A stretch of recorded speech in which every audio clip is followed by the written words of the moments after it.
Good afternoon. Our next item, it's a much anticipated update for from BFJ, the company handling the update process for our roadmap, our future roadmap, also called the update to the comprehensive plan. And we have some members of the steering committee here with us. I know that yesterday I was briefed by Noah, and thank you for taking the time out to make sure that it was clear. I was happy to hear that the TDRs are finally being addressed, and I'm sure the Farm Bureau is here. Representative was happy about that. That was a long time coming, and so we're here to update it. And Noah, I'm going to let you take it away from here. Sure. Thank you again for meeting with us. This is an important kind of milestone in our process to keep you abreast of what's happening. You know, some of you have been at our steering committee meetings, and so hopefully what we present today is not new, but we want to make sure that you're kept in the loop. We're here to answer any questions. Before we start, we'll just do some quick introductions. You probably know Noah Levine from BFJ Planning.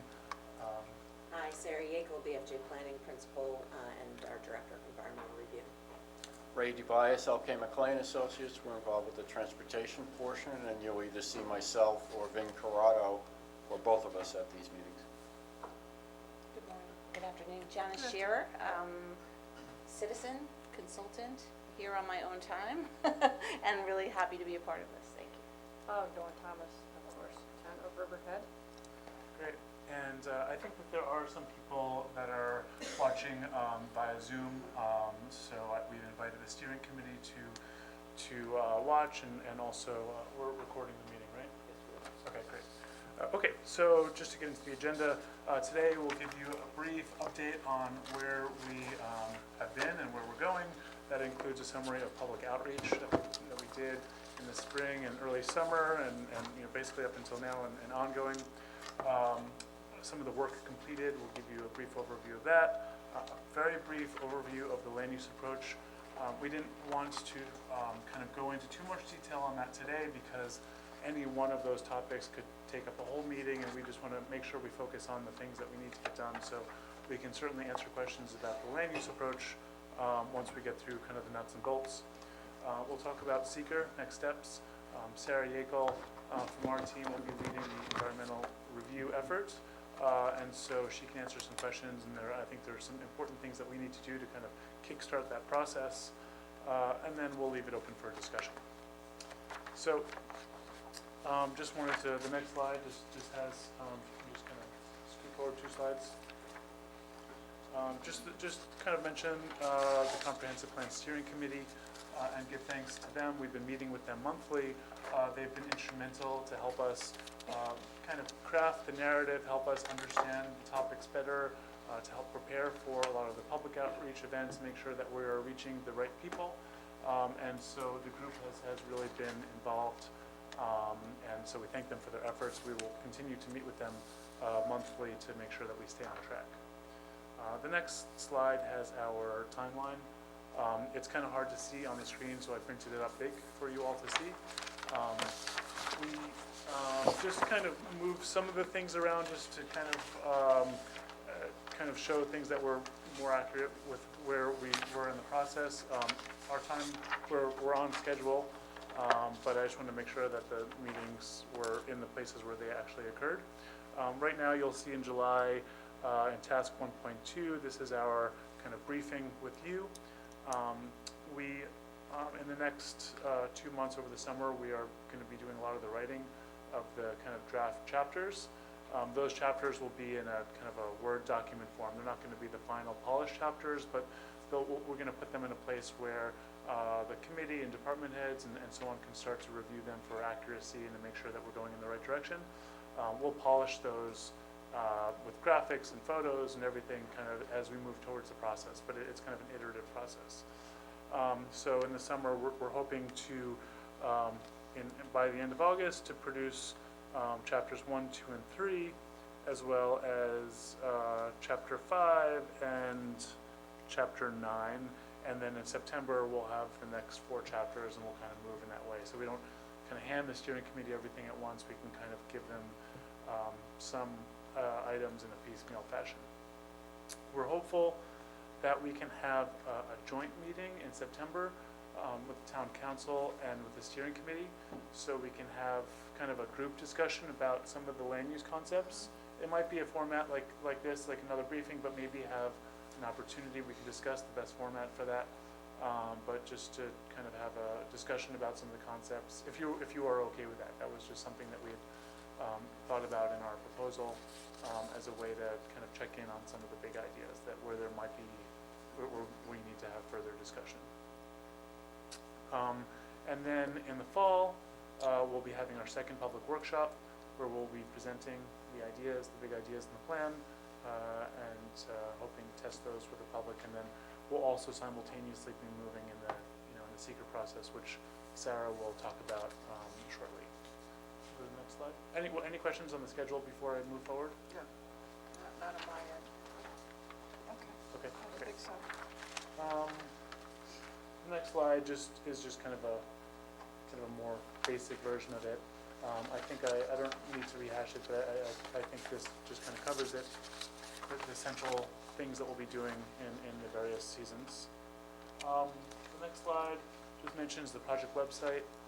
If you haven't been, it really is a kind of a database of a lot of the work that we've done so far. It also includes all the prior work that AKRF had done. As meetings are done, completed, we have posted recordings to the public outreach kind of a tab. There's also a draft documents tab that has some other documents which I'll mention shortly.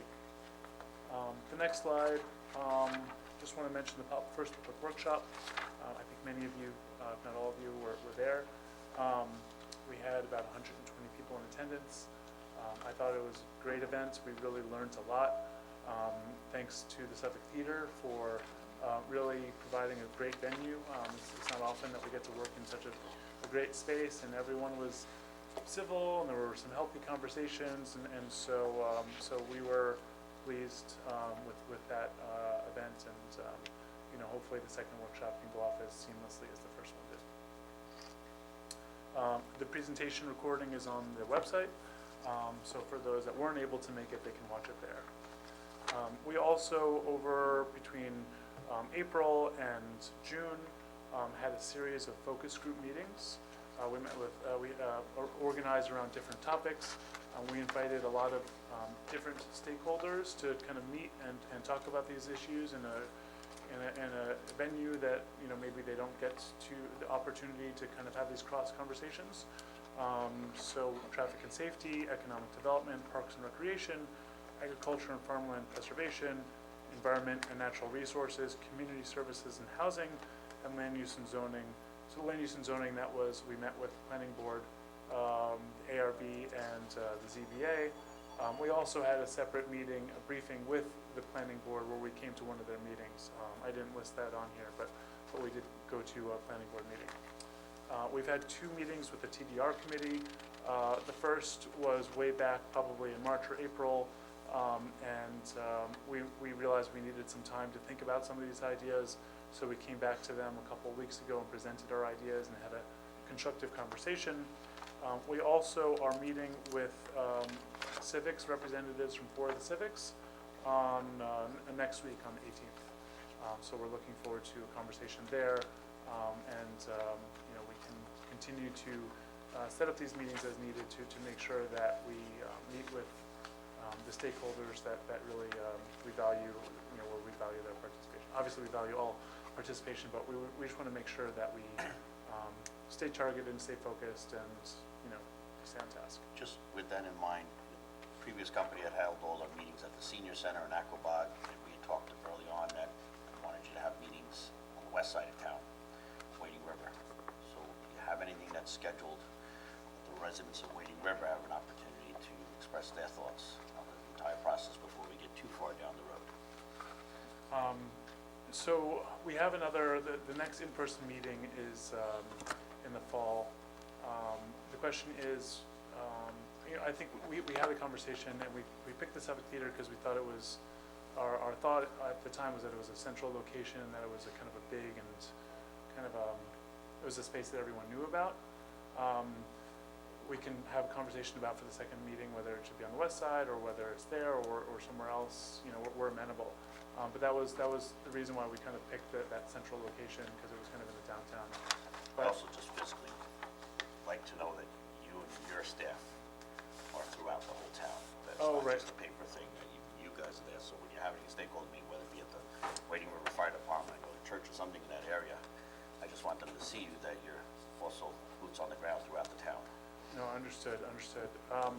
We have been conducting a lot of these meetings virtually because it has seemed to be an effective way to, people have different schedules, different times.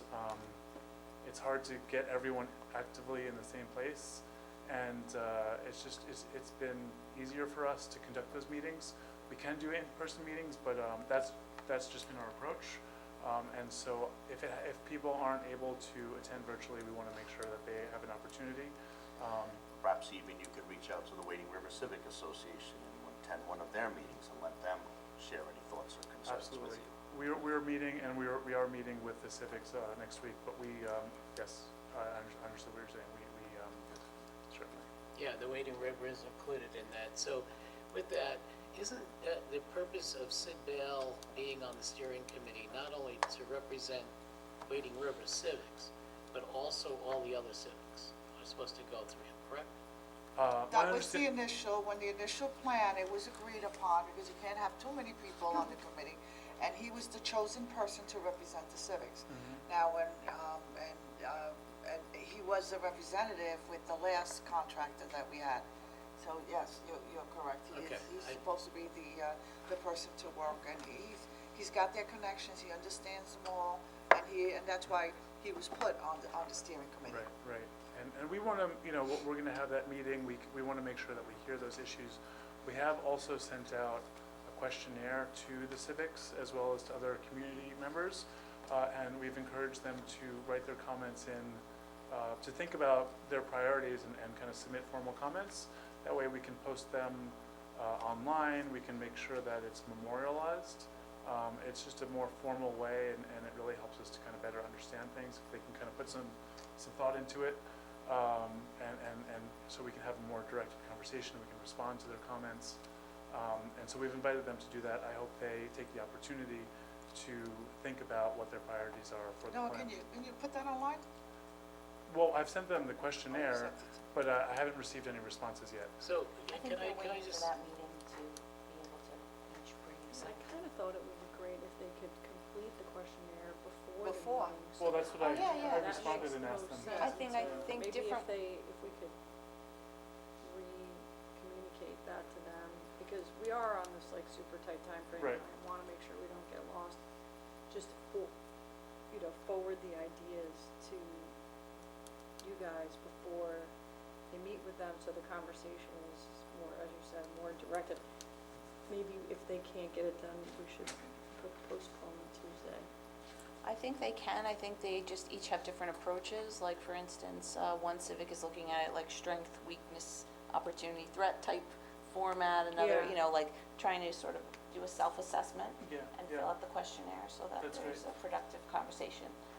So maybe you can look into that, and if you have to put it off to give them time, I don't know if I would suggest, Well, they can do I don't want to put off a meeting because it's scheduled, and Right. it's not easy to schedule the meetings, and we want to Okay. stay on task. If they can't fill it out, that's fine, but we definitely want to set a deadline, and we can have a productive conversation. and everything's going to sit also, right? It should be. Yeah, so that's I his think everyone engagement. sort of wants to just speak to the consultant Right, but directly the and then committees have filter weighed it in. through the steering committee Right. through SID. but the, So it's the, both, the really. town committees have all, if we're given questionnaires, they all weighed in. Yeah, they have. And in order for, and I agree with Noah wholeheartedly, in order for it to be a productive conversation, the civics, they have concern, should answer the questionnaires, right? So that BFJ is educated on what they're gonna be, what they're gonna be talking about. So it doesn't turn into, and I don't understand, there seems to be some resistance, which Give is. them time to research the questions, so. I just- don't know if it's there's just- any resistance. I Well, think I- they I- embrace the wrong idea word, of meeting. wrong word. Oh, okay. I just think it would be helpful to make sure that we understand the priorities of each civic that it's, you know, that it's really gelled before we have a conversation,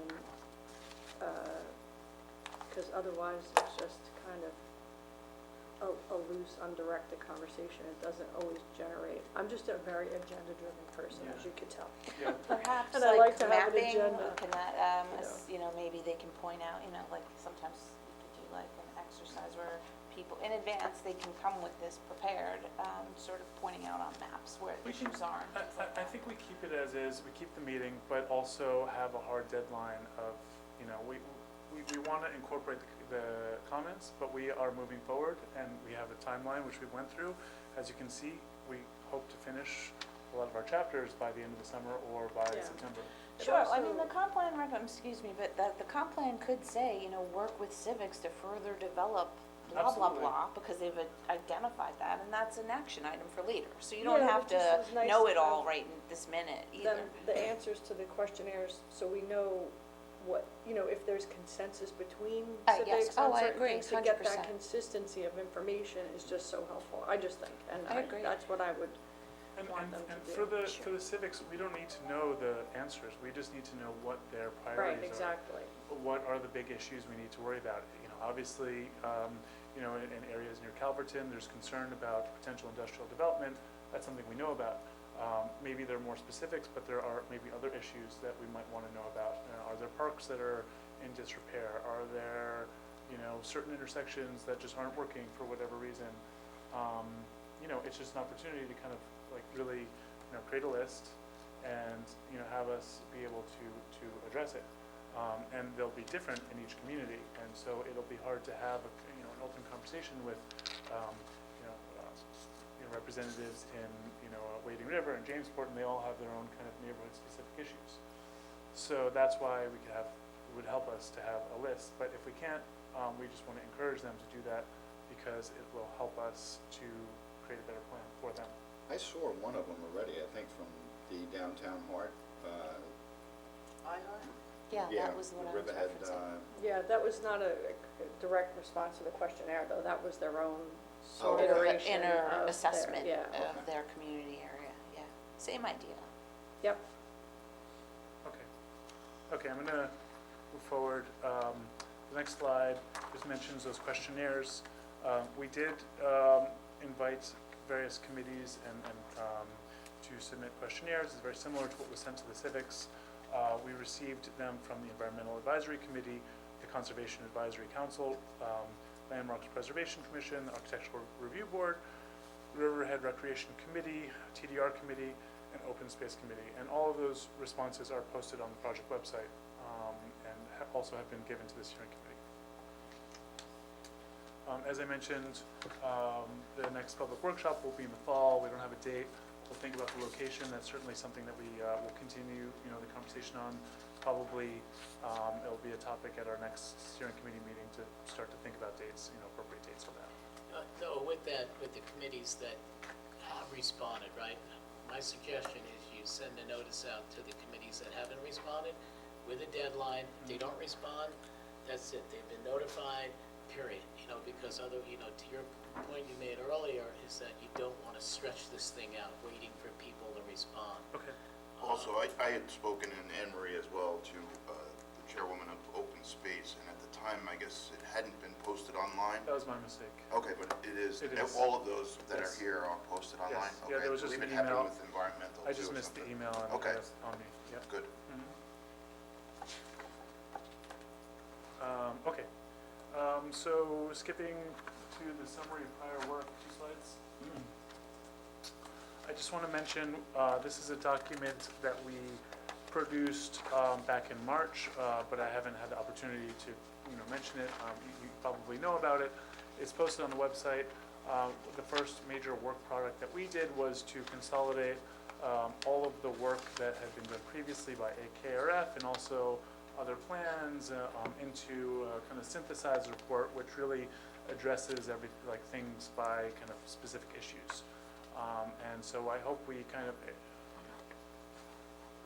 we talk about a lot of the issues that I think the plan will talk about, so it's kind of a good starting point for us as we start to create the documents. We encourage you to read all of that. If we've expressed anything inaccurately, it would be good to know. There are also a lot of topics where we understand further study is needed. We tried to indicate that because it was kind of our first effort. It is an interim document, it's not a final document. No, this document here, this summary, is that prior work from the prior company or prior work that you've done with the prior company? It's prior work that was done by AKRF. It was prior and you know, we. It was other studies too, right? All Like the studies, UDA and. yes, not just AKRF, also the pattern book and the Downtown Revitalization Got it. Initiative, and we tried to kind of just pull everything from everywhere into one place. Got it. And that's a great idea. We also have a draft vision. This is not online. We wanted to make sure that you saw it first.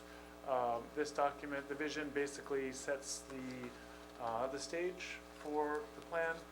It's kind of an aspirational statement about where the town, you know, is and where the town wants to be. There's a vision for the overall document, and then there's kind of a statement for each chapter. I've given you a draft. We'd like to post it online, and the vision statement will be included in the master plan document. So it's another kind of draft along the way. And maybe, if you, maybe we'll set the deadline at maybe the end of the summer to get comments before we post it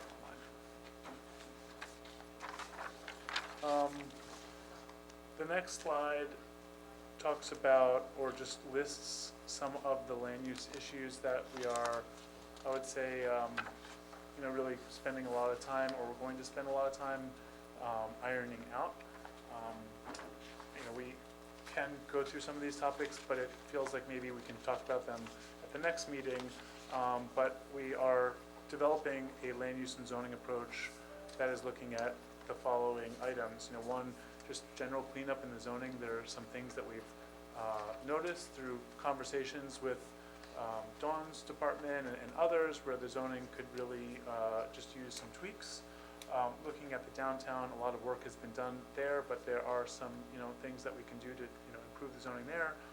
Industrial areas obviously is a, you know, a major concern, and so we're, you know, we're looking at both areas inside of the fence and outside of the fence. Route 58, we've heard a lot about concerns about traffic, but also the look and feel of the commercial corridor.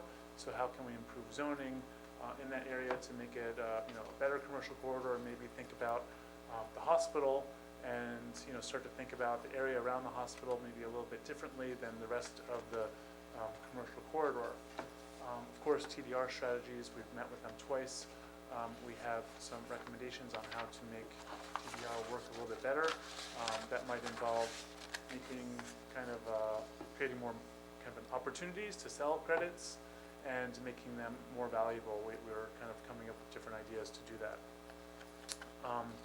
Residential areas, you know, there's some tweaks. I would say for the most part, we you know, the zoning isn't really focused on the kind of single family residential areas, but there are, you know, some small things that we're looking at. I think we spoke about it yesterday, Noah. We need to address that draft state law regarding housing, accessory housing, and that might be coming down the pipe, and we might not have a say in it, and somewhere along the line, if you can look into that. Yes. I think that will fall under residential areas, I'm assuming, right? Yes, it would. Yeah, so if you could, I know we spoke about it yesterday, but if you can make it a note Absolutely. to look into that. I didn't forget that. It's on the next kind of column. Oh, okay, good. But yes, definitely accessory units, and looking at ways to kind of codify it in a way that's appropriate, you know, for the town, and regulate it. The CRC districts is an area where it's a residential area where the intent of the zoning is to support densities of housing that are slightly higher than single family, but the zoning itself is written in such a way where single family is really the only thing that can be built. So it's just minor things to kind of tweak that. The Peconic River community districts, and looking at ways to kind of, you know, create a more specific zone that is, you know, that will help to kind of revitalize that corridor along the Peconic River. Accessory units, as Supervisor mentioned. Short-term rentals is an issue. Vertical farming, both in industrial areas as well as how it can be supported in agricultural areas in a sensitive way. That's, so that it doesn't disrupt views and the bucolic kind of nature of Riverhead. Agritourism, and kind of addressing both the positive aspects of agritourism and the economy, as well as some of the negative externalities such as traffic and noise.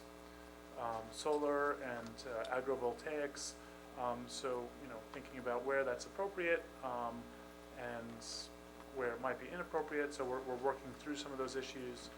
And then also marinas, it's our understanding that there are some small marinas along the Peconic River that aren't conforming with existing zoning, and they should be supported moving forward.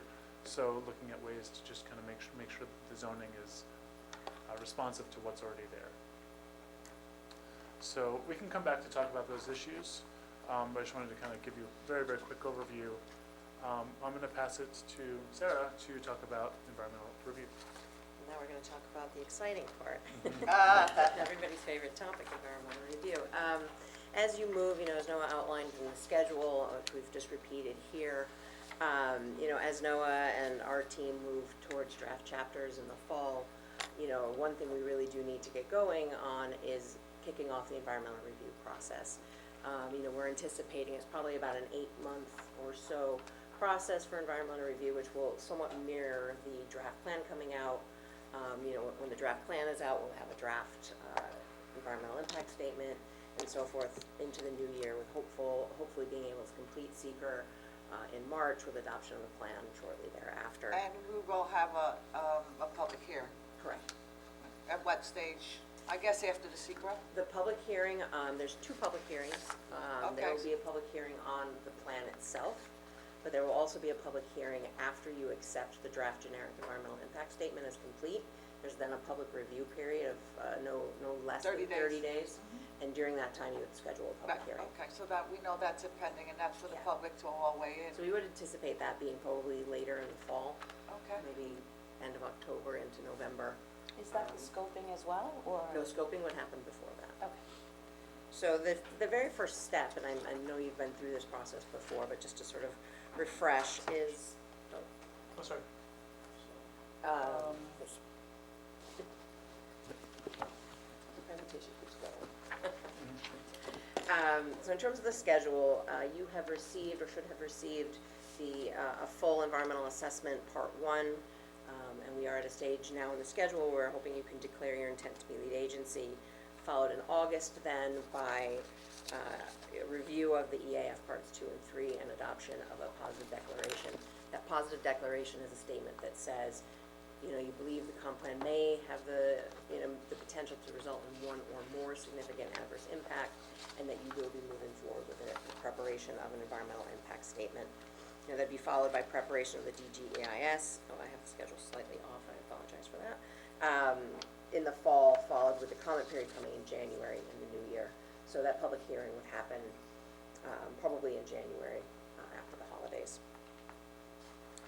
Moving to the next slide, it's just important to point out that adoption of a comprehensive plan is a type 1 action under seeker, and those type 1 actions are actions that are more likely to result in significant adverse impact. There isn't a requirement that a type 1 action have an environmental impact statement, but here it has always been our understanding from the outset of this project that that was the direction you all and the town wanted to take, and we would certainly agree with that approach. Is that a 90-day review? No. So when you have a type 1 action, what's required at this stage is what's called a coordinated review. So you have that full EAF part 1, that's what you have before you. Hopefully next week, you should have a resolution. I've received a resolution to declare your intent to be lead agency for the environmental review Is it process. intent or just declaration? It's their intent. Oh, intent, okay. And then it gets circulated for 30 days to the other Right. involved agencies. You really are the only agency So that can we can get adopt that the plan. resolution in? It's in the packet. It's in the already. packet, great. So then in 30 days, you would become lead agency, and at that point, you would be in a position to be able to review the EAF Part 2 and 3 Got it. and adopt the positive declaration. From there, we would prepare a draft scoping document, and we can talk about that in a moment, and then have a comment period for scoping. Just want to make sure I didn't miss any steps here. No, and again, the EAF you have before you in the project description makes an assumption that you will be doing an EIS, and so that's why the document isn't that, when the public sees it, there's no analysis to it, it's just really setting up the stage for you to be able to prepare that more robust analysis in the EIS. The EIS that will be prepared, there's a distinction here, it will be what's called a generic environmental impact statement. And a generic EIS is prepared for a project that has an area-wide impact. So it's either legislation or a broad-based plan. It's a project that doesn't have any shovel-in-the-ground impact. So at the end of this, you adopt the comprehensive plan, nothing gets built as a result of Do that we need approval. the planning, the county planning commission to approve this, They have, our plan? I'm assuming they do. they have an advisory review, 239M review. Yeah, we're gonna have to send that to them. So- So at what stage do we send it to the So county? my recommendation would be that when you circulate the EAF following your vote next week, it would go to the county planning. Right. Because they do have 239M review and then the planning board. And neither of those agencies can be lead agency, but they are involved and have actions to take, or at least advisory actions. So it's good to Right. notice them. And then when the draft GEIS is out and you've accepted it as complete for public review, it would go to those agencies. So at I that see, time. by sending them a copy, they're on notice, and then Correct. they're gonna follow it up. And it would be at the draft point, Correct. obviously. Yeah. Okay. And so, as I said, a GEIS is used to examine the environmental impacts of an entire program, and if there are zoning recommendations here, there would be follow-up actions to actually codify that zoning, and then only after that point would something get built. So we are several steps away. So this EIS will really look at sort of order of magnitude impacts. We may have a build-out analysis based on assumptions if there are recommended zoning changes. At this stage, we're not entirely sure until we start seeing draft chapters, sort of the direction of those things. But that's sort of, just so you know, and the public understand that when you get this document, it's not going to say this will be built here and be looking at those site-specific impacts.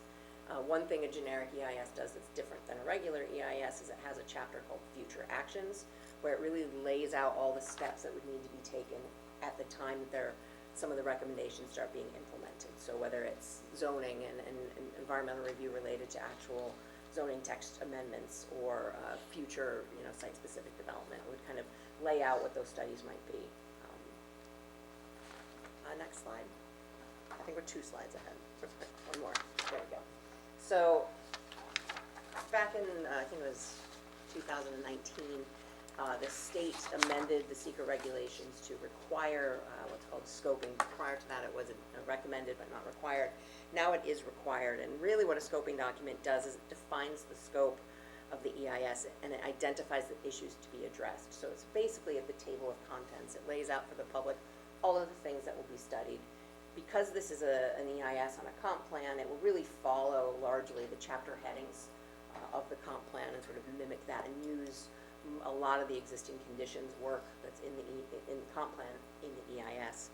It's also an opportunity for early coordination with agencies and the public. So you send it to the county, you send it to the planning board, you send it to other agencies, parks, whoever it may be.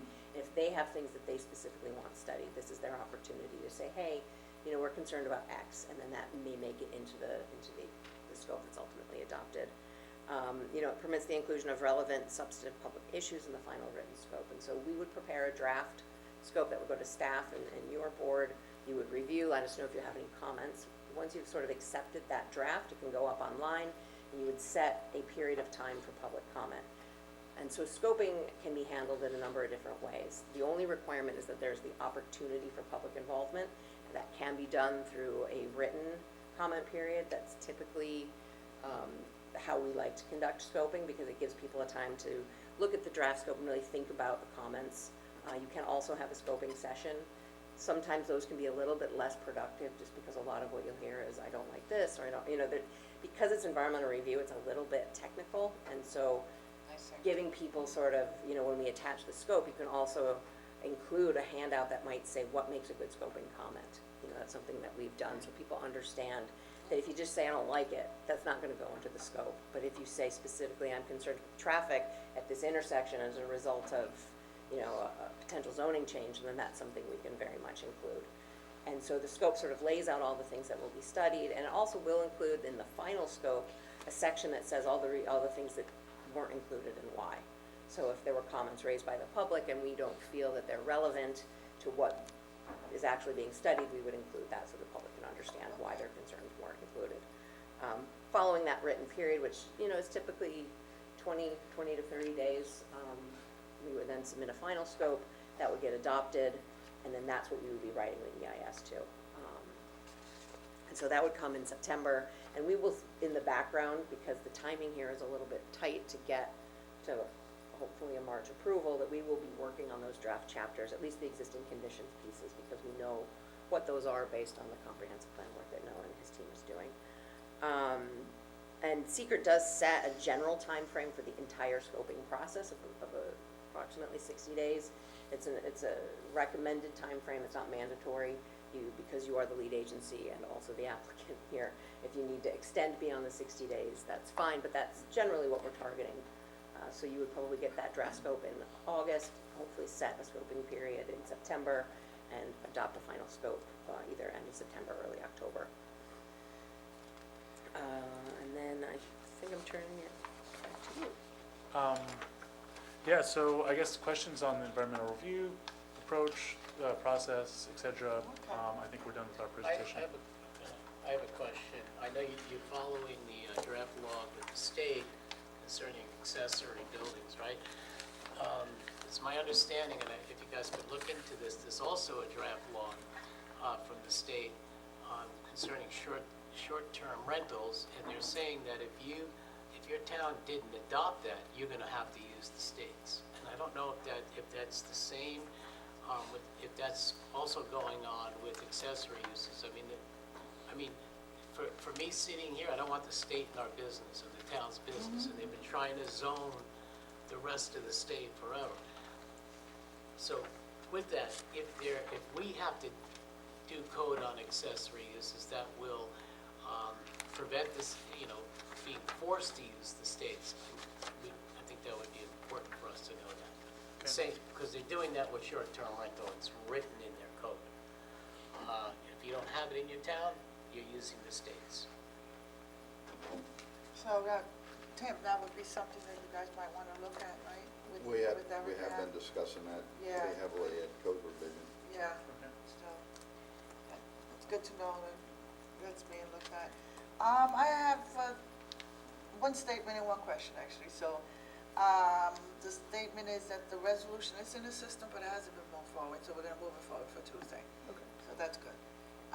So that nobody saw it. I know I read them last night with Debbie, where is she? We were going through them last night. Yeah, I just looked through them, So, I didn't see it. yeah, I didn't see it, so I just want to make that correction. Okay. Or maybe sometimes we miss them. But Yeah, today there aren't a lot. absolutely. Sometimes it's 80 of them, Yeah. 60 or. So that's one thing, so that will be going forward, if the town board wants it to go forward. So we all agree? Okay, so we can, Yeah. we can move that forward. And then the other thing was solar. I mean, at one time, what are we doing with the moratorium? Where do we stand? There's, I think it's tomorrow, or next week, there's like this big expo on solar out here, and things are happening here with solar in Long Island. And, Riverhead took a stance with the 6 months moratorium. How is that gonna be incorporated? I know I get a lot of questions as to solar, so what's your take so far on it? That's a good question. We need to kind of start to dive into that a little bit. I have to just be perfectly honest, and I don't think we've had an opportunity to kind of dive into that issue specifically, because I know that it's going to be treated differently in different areas. We did have conversations about, didn't it seem like the market has changed a little bit? I don't know. But anyways, I think it's something that we are completely It's aware of. definitely gonna be included, it's gonna be addressed, Yes. okay. And they have they're coming out now something with some technology that will increase the efficiency of solar cells, which is significant. With that, agrivoltaics as a general topic is one thing, but agrivoltaics, how it's tied into vertical farming is significant because of the electrical use of vertical farming. And I would really like to see us start to take the lead instead of following other towns and other parts of the country and get smart on what we're doing. So, Absolutely. This conversation came up with the TDR committee. I'll just relay some of the conversations that we had with them about both vertical farming and agrovoltaics. With vertical farming, you know, there's, I think, can be conceived as different things depending on where it is. So, you know, on one hand, if you think about it it can be basically a box that looks like a, you know, manufacturing, you know, use. So it could be going in an industrial area, but I think a lot of the farmers also wanted to use the option to use vertical farming on their farms to help them kind of jumpstart their crops. And it sounds like this wouldn't be kind of the main use. It could be kind of an accessory use that's pushback, that is you know, something that's auxiliary to the main farming operations. the issue I have with that is that I don't see us thinking 20 years down the road, right? Because we don't know, I mean, there are farms across the country that are now being labeled dead farms. You're probably aware of that, right? And you know why, you're on the environmental thing. And to me, it's restrictive. Do I think there should be a percentage? In other words, if you have 200 acres, you can't have 200 acres of, you know, vertical farming on the glass, okay? But I think we really need to take a hard look at what's coming down the road in the future.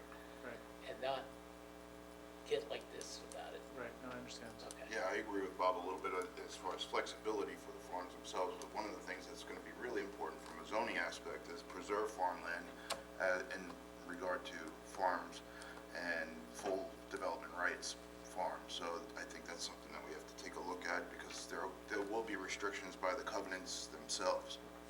So, Yeah, and to Frank's point, like, we, you know, in county law with the rights that they've purchased, and Rob, correct me if I'm wrong, but you can have X percentage of greenhouses, and we fought for 10% that. lot coverage, yep. Yeah, 10% lot coverage, that should also, you know, be allowed with vertical farming and. Right. and- Anyway, those are some of the Yeah, those nuances are the that we things need that to we need to consider, yes. discuss. Yeah, no, absolutely, we'll get into that. And, you know, if you have a vertical farm, of course, you know, you would want to encourage solar on the top to, you know, offset the energy, because they do require a fair amount of energy with all of the, you know, LED lights and so on. So, yeah, it's going to be an issue that we will certainly. My last comment is to Ray. Ray, and I think I asked you this, if it wasn't you, your counterpart during the steering committee meeting, that now you can do traffic studies, you know, by simply putting something in the light, right? So, and then it goes right to an ad. I would really like to see a traffic, so you don't have to put those rubber You're tubes talking across about the the road. ICANN system? Yeah, so. Where you could do the camera with the lighting and the weather and all that? Well, no, this The is inclusive- specific, yeah. I mean, but specifically for traffic counts. Yeah, it's IA, it's artificial intelligence. So I would really like to know just east of East Winds, okay, to Herrick's Road on Sound Avenue. But not with the rubber tubes. If we could do it more with the technology that you can put in the street light. And then parallel that, and Barbara, I'm gonna need your help on this, is on 25, just past Tanger, okay, all the way to, what's that road by the Laurel Post Office? Laurel. Oh, Laurel. Laurel Lane, okay, great. So this, and I'll tell you the purpose of doing this traffic study, is so that we can see how many people are driving through Riverhead, and how many people are stopping at Riverhead. That also helps us with wayfaring signs. Are we directing enough people on Sound Avenue and 25 to downtown, et cetera? But it would be really good to know. Something like a license plate reader, that kind of thing? No, it would count cars. It's I can send you, it's part of the smart systems for smart cities, where you can put one device on top of a pole, and you can get the weather. You could see if the change of the atmosphere changes, so like if there's Also a snowstorm. permanent installation. But Yes, you it's can a get car permanent- counts, and that's Yeah, what and I'm you count interested in. cars, and insurance companies are now, cities that are installing them, insurance companies are now purchasing some of their rights, because if they have a car accident, you could see how fast the person was going, and so they've been, it's paying off in some areas. Not too sure if Riverhead is up to that, but that is there and it's part of If you the could smart look at, system. yeah, if you could look into that, would be great. I'm It's sure artificial insurance intelligence. actuaries are all over this, you know, and it's disseminating their, you know, how they're gonna do it, but if you could look into that. So for example, you can have, let's say, highway under a snowstorm, you can see where the drifts are. So you can potentially send your trucks there to open up the street. It's just, instead of going up and down trying to figure out what you have to do. So it saves on energy. It's part of gathering artificial intelligence. But there's a few of the smart systems out there that does it. So, okay. Bob, are you specifically interested in the amount of trucks that pass through from one end to No, the other? I'm interested in the traffic, not, you know, in general, you know, because, I mean, I can visually see what happens. I think it would be good to have a realistic count. It would tell us a lot about our town, how many people is stopping here and how many people are just passing through on our roads. Yeah, there's actually, the way this used to be done years ago is you would have people at each end of the road and they'd record license plates. And then there's a computer program that matched them. That was 25 years ago probably. That's now evolved. There's a firm called INRIX. If you watch News 12 weather, in the corner of the traffic report, you'll see INRIX logo. They can tell you if you had an area, how much traffic is passing through that area.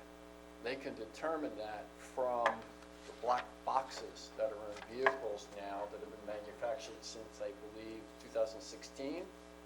A lot of vehicles and more makes are coming with this inside your car, which actually determine, they can go back and retrieve that data and determine how many vehicles pass from one end to the other. They can tell you what are the 3 primary routes that go from one end of the town to the other. What are the 10 primary routes? They'll tell you how much bypass traffic is coming off the main So road at do some we point. contact them to get that information? One caution there, we're using it on a study in the town of East Hampton. It's extremely expensive to get the Okay. data. All right, that- Extremely expensive. All right, that could be But kind it's of double very, elimination. it's very detailed. No, is that how they get the, yeah, okay. Did you collect all the information from the Norfolk Traffic Transportation Committee? I believe we have up-to-date information from They're them, doing but it. I'll check on that. On the committee, they're doing continuous car counts in different areas throughout the town, throughout the different Yeah, seasons. I know we had To a sat long in, extent. on some of their meetings earlier, not lately, but we'll follow. They did traffic counts, so. Yeah. Good. Noah, do you have the EAF in front of you? I just have a quick question. If you want to pull it up on page 2.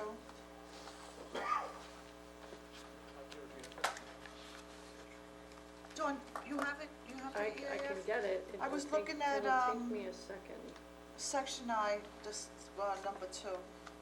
If you ask a question, I might be able to answer it even without it. It says it's the site located in a community where approved local waterfront revitalization program. So aren't we, isn't that part of the town square? No, that's a LWRP. WRP. Oh, That's a okay. local So I was waterfront wondering. Revitalization plan, which we've considered and thought about, but have not officially completed. So it's not, perfect, okay. Okay, okay.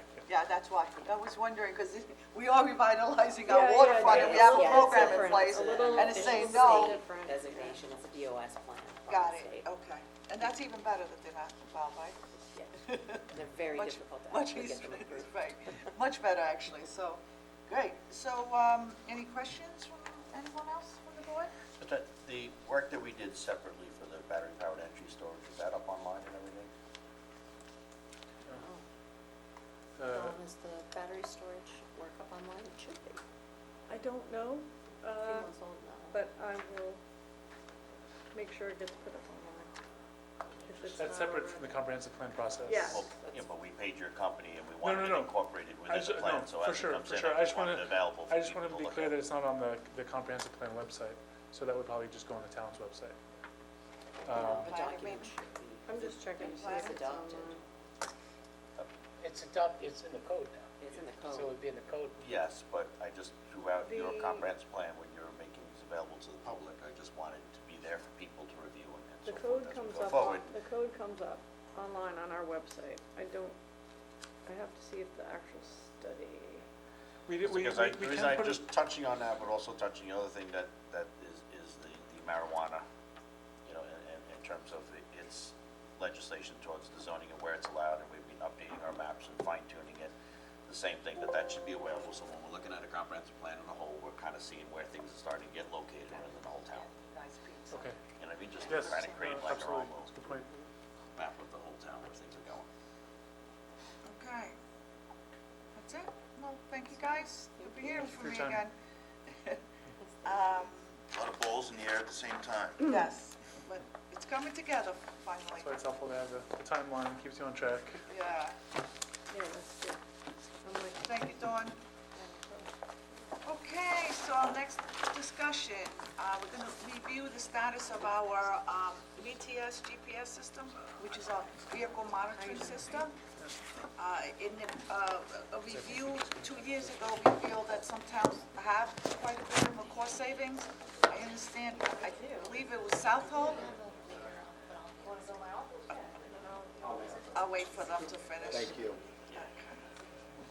Devin texted me, she's serving pizza in 15 minutes for you guys.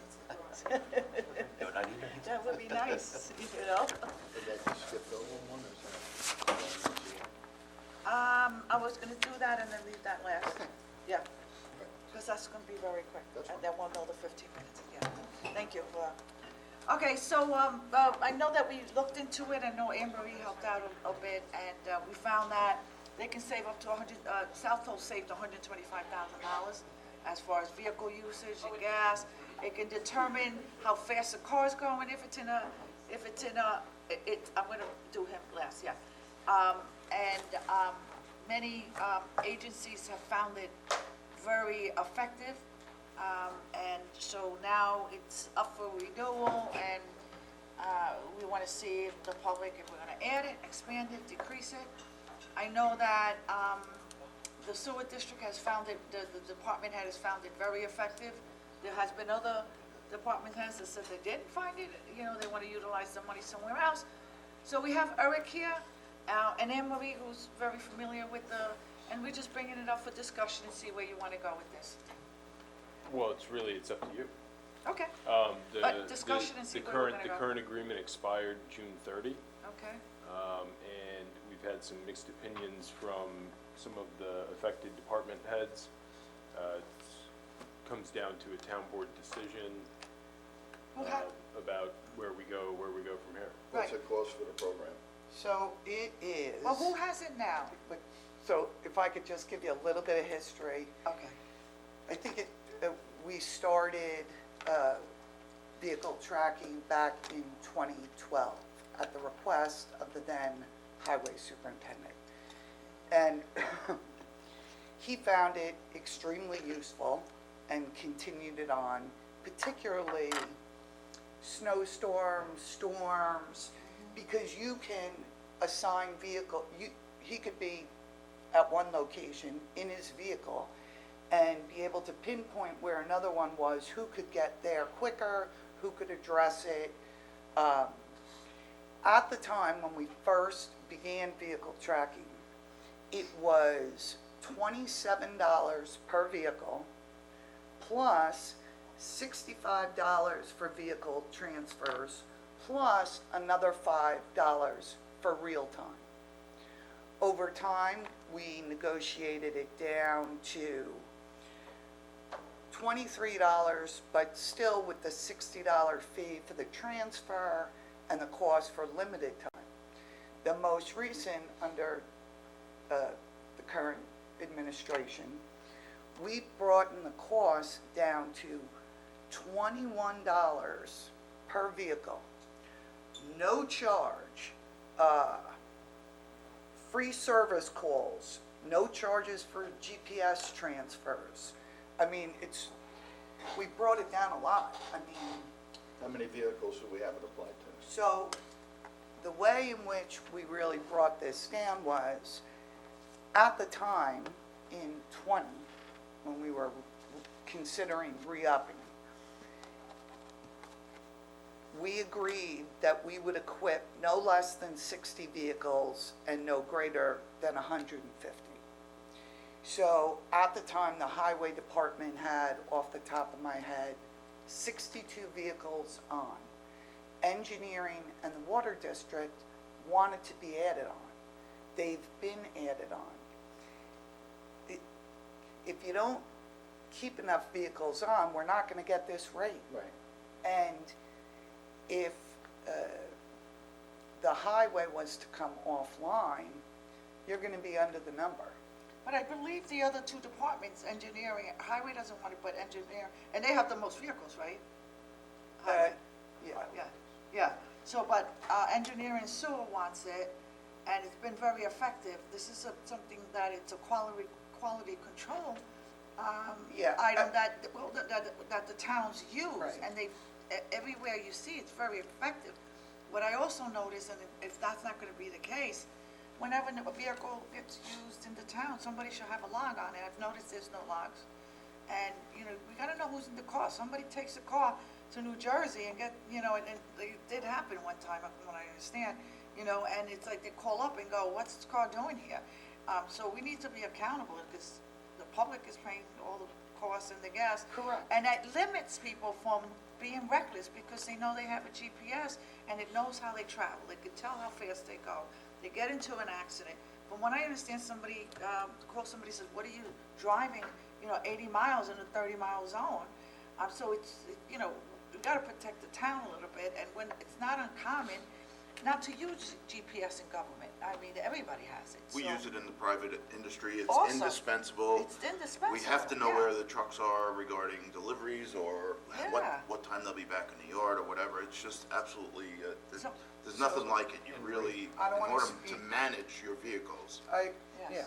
And Ray, is this the same system? Do we use this in our police vehicles, or is that a separate thing completely altogether? That's separate, So it does not, okay. yeah. Just wanted to see. So, I know Mike was asked to come today, but unfortunately he couldn't. He's thinking about it from a monetary standpoint. He'd rather spend the money on something else. But But, it saves money, and it'll He- save a lot more than he would probably think that it costs for the vehicle, I think. well, the other departments, But you're they talking- want it. They Yeah. want to If he's got, maintain it. if Mike has, just to narrow this down to numbers, Mike's about 62 vehicles in, Correct. at $20 a vehicle, so you're talking about $1,240. It's really where, if it's $1,200 and another department wants it because they actually utilize it, it's not a big expense to me anyway.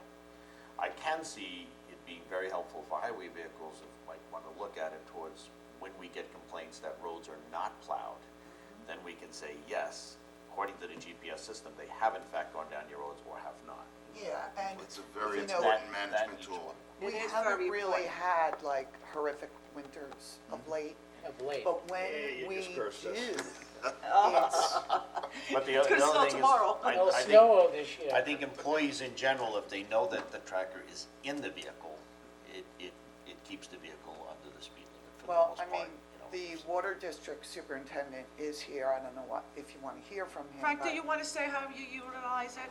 And thank you for utilizing it, because you don't, you can't just purchase it and it goes dormant. So, it has to be utilized by, the department head. I'm Frank, the Water District Superintendent, and it is an important tool in my operation. Okay. We allow our clerks up front to access it, so when we get a lot of complaints, or just people call, we have Well, 12 how and a many half. customers? Yeah. 12,500 customers. So if somebody calls a rusty water complaint, they can see the closest vehicle, and we send them to it. So it's a really important tool like that. I have it in my vehicle, so they sent me 2 places yesterday because I was the closest person to it. So I'm a huge advocate of it. And it's also been in every vehicle I've ever worked in.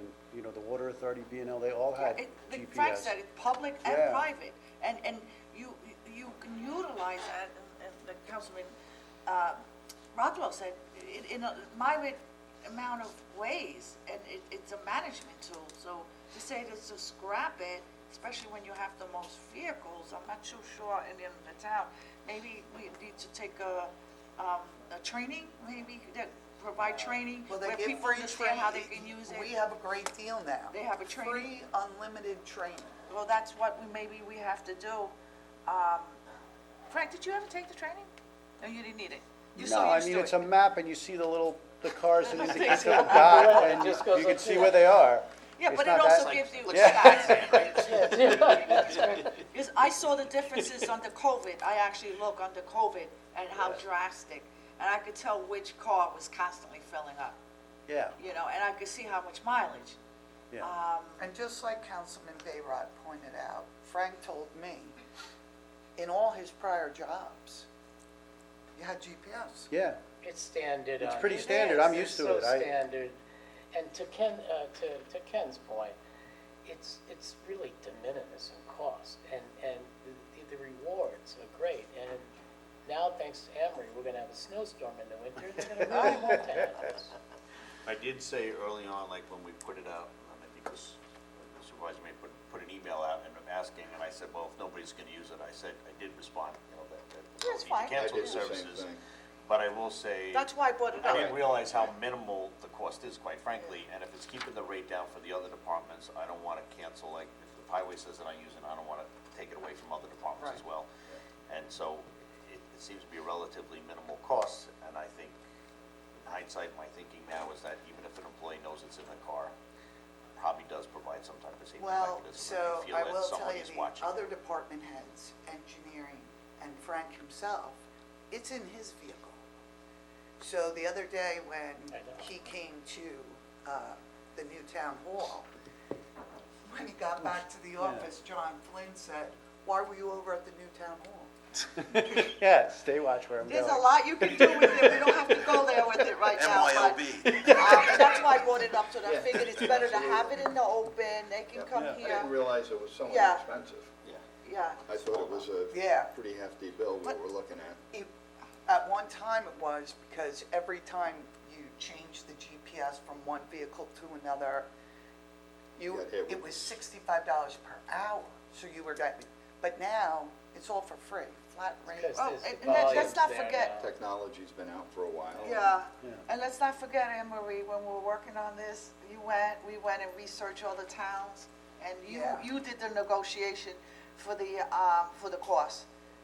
So let's not forget that, because that was a little bit of, Pretty universal for, towns. And All we towns. owe it to the public and to the Yeah. taxpayers, not to shy away from something like that. And again, it's a management tool and can be used in so many ways. Right. And it protects the town too. You know, so, If So, somebody Eric, says you didn't pick up well, my we're meters. gonna stay with it. I know you put out the email, you know, Okay. whether we were gonna go, but I think, So we'll reach out to, BTS. I think it should be in every BTS vehicle about an in the extension. town. Obviously, PD has their own, but I think it should be in I every think the vehicle. fire marshal should have it too. Yeah. Because they only have 3. Yes. and I that, think you it know, should be in every vehicle. You take the vehicle out of state, you can tell. I mean, we're responsible to the public for that, to monitor our vehicles. well, the biggest benefit and tool was, at least previously, the highway superintendent could make assignments, Yeah. you know, Of course. in the middle of the day to respond to anything, and that's what Frank uses it for. Engineering with B&G, that's what they use it for. So, Okay. Good. Well, I'm glad that we got it. We move forward, okay. Thank you, Thank you. guys. Have a good day. And now, Just know we're watching you, Frank, wherever you go. Frank's leaving, wait, he's going. Stay away from There he Second goes, Street. Wait, there he goes, wait. We have it in Okay. we have it in your sneaker. So we have our last discussion for today. We're gonna turn it over to Councilman Kern. He's gonna speak about converting the armory into a YMCA. I know that armory, it's been, I think they did a study 18 years ago, and it's gonna cost millions of dollars, and there's been tons and tons of studies.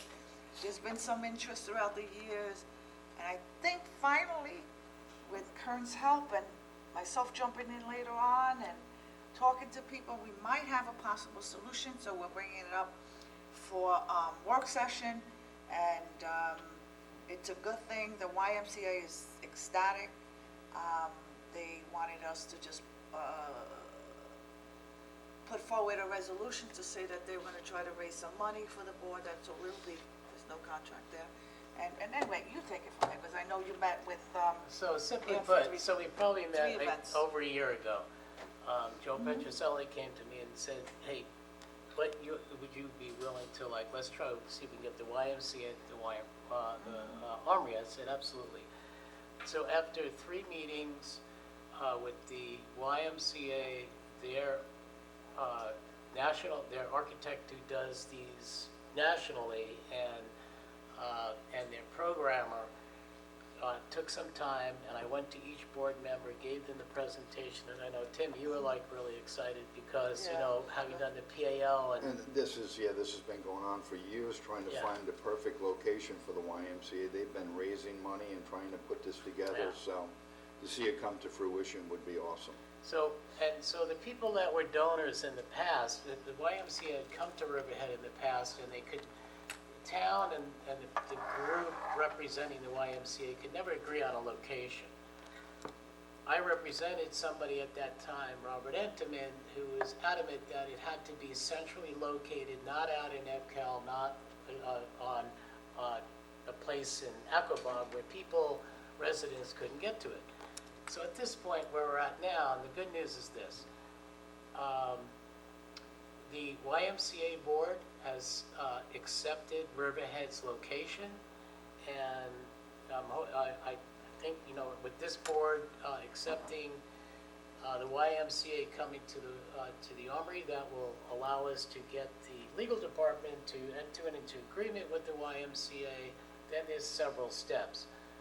After that, we will put together a committee, which kind of already started, to go out and raise a significant amount of money, which was raised in the past, but because the YMCA didn't happen here, those funds were diverted to other organizations. So that's where we are right now.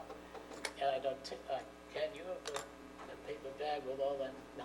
Okay, so we also might want to add that we have to engage eventually the legislator, because Well, not necessarily. eventually, yeah, that property was designated Yes. port, recreation, and PAL, Yeah. what I understand. That's part So of it. that's, yeah, that is part of it, but that's down the line.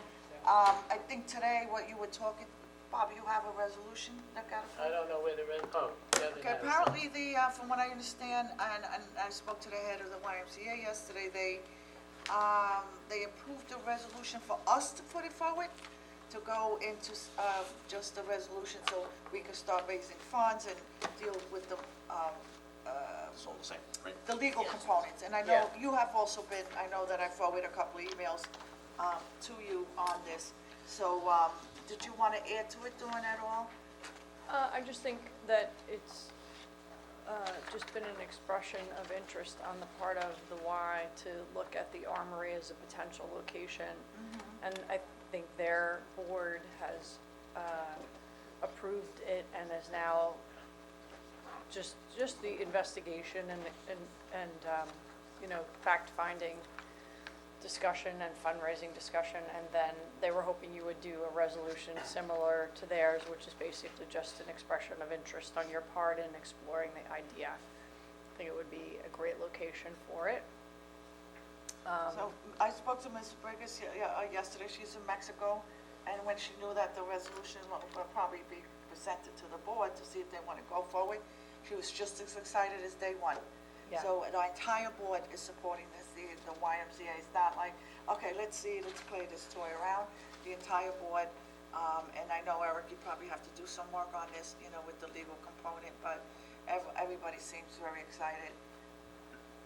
Can I just ask, because I absolutely love to see this to fruition, so stay in mind.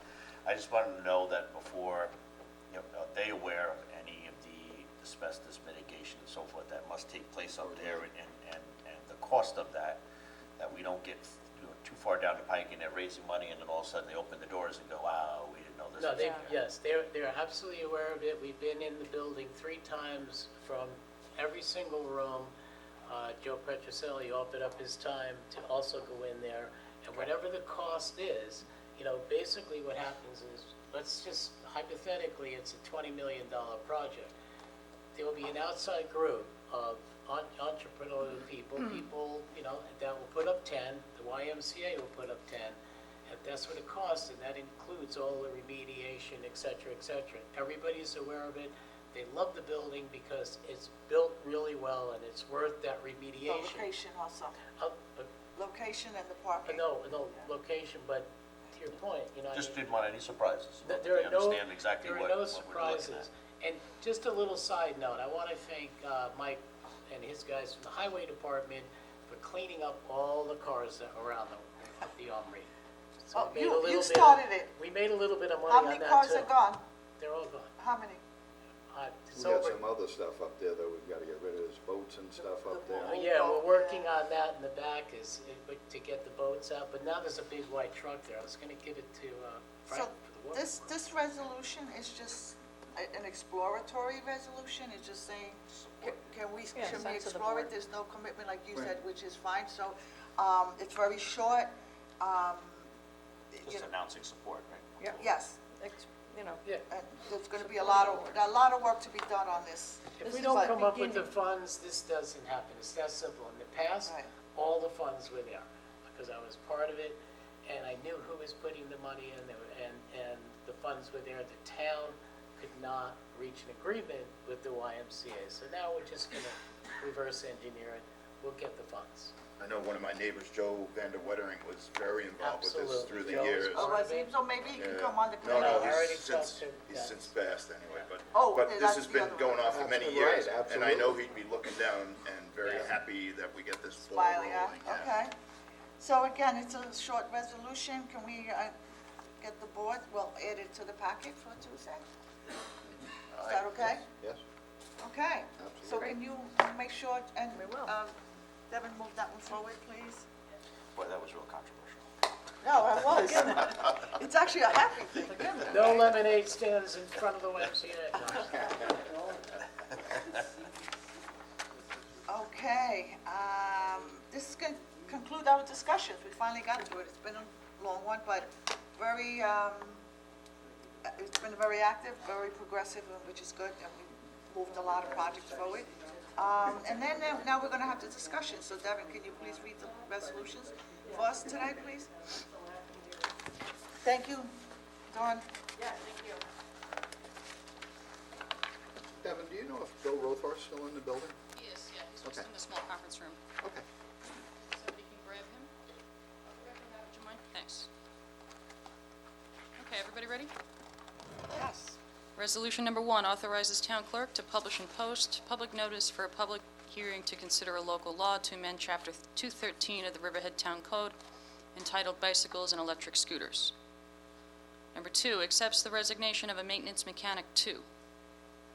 Number 3, Sewer District Capital Project Number 82321 budget adoption. Number 4, appoints a call-in recreation aide to the Recreation Department. Number 5, Zenith Building Mixed-Use Site Plan Final Approval, 12 McDermott Avenue, Riverhead, New York, Suffolk County Tax Map Number 600-129-4-5.2. Can you pause for a minute? Sure. Yeah, on number 1, is that regards to the, batteries and chargers? Okay, Yeah, I think that we can, this was Right. prior code that we had with the scooters and such, and it's gonna be placed in underneath that code? It's going to be underneath that code, and it's going to restrict the sale of unregulated batteries, Right. second thing. Okay.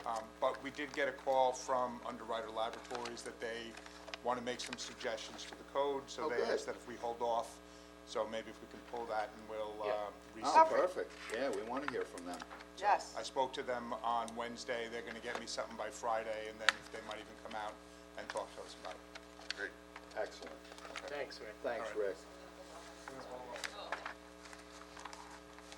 Okay, so we'll remove that one from the queue. Number 1, okay.